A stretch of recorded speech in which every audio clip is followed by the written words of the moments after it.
Further words of wisdom from now, notre cher président de la République démocratique du Congo.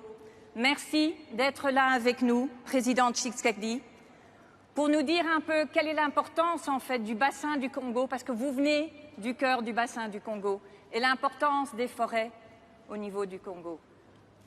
Je vous invite à venir nous parler.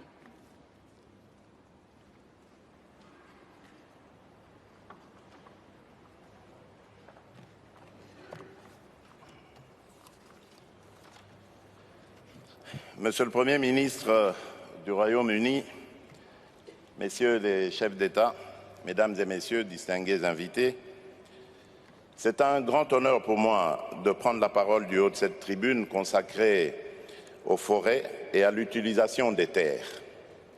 Permettez-moi de féliciter de manière particulière M. Boris Johnson, Premier ministre du Royaume-Uni, pour cette initiative.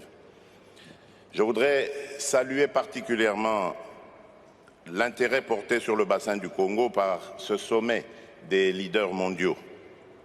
En effet, les forêts du bassin du Congo constituent le deuxième poumon du monde et contribuent largement à la régulation de l'équilibre climatique mondial. Ce massif forestier est toutefois exposé au risque de déforestation. Dans le cadre de la mise en œuvre effective de l'accord de Paris, il est impératif de tenir compte d'atténuer ces risques car autrement il en résulterait une crise écologique majeure. Dans le cadre de la Commission des forêts de l'Afrique centrale, la COMIFAC, les pays membres du bassin du Congo partagent la vision d'un avenir durable.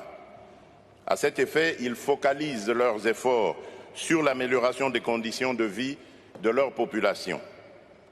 Dans le but d'assurer que ces populations ne contribuent pas à dégrader les ressources forestières, les solutions alternatives leur proposées sont l'agriculture écologique, la production de l'énergie propre et durable, ainsi que la préservation des droits des communautés locales et des peuples autochtones.